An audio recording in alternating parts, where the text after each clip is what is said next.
Hello mga bishi, ayan, undas na naman. Walang bulaklak yung aking mga rosa. So, gagawa na lang tayo ng rose gamit ang crepe paper.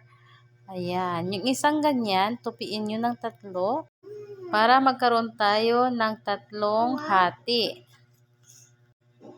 Ayan, pagkagupit natin, kumuha din tayo ng isang bond paper. Hatiin natin sa 4. Ayan.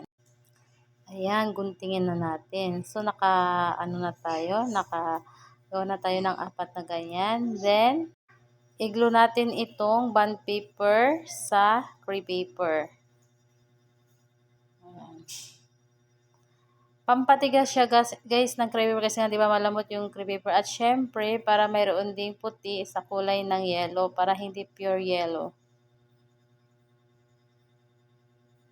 Ayan. Guntingin natin yung sobra. Then, tiklopin natin dyan sa taas. Pagkatiklop, tiklopin natin ng isang beses dyan. Then, pangalawa, 3. Tapos, ayan. Gawa na tayo. Tiklop lang siya. Puro lang siya tiklop-tiklop, guys.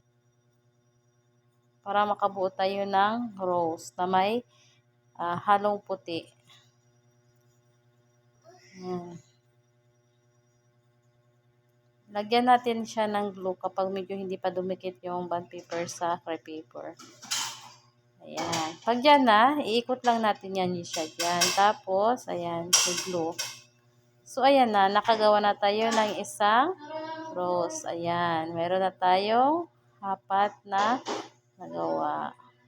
Less gastos na tayo mga bishi. Okay. Salamat mga bishi sa panonood. Bye, bye, bye.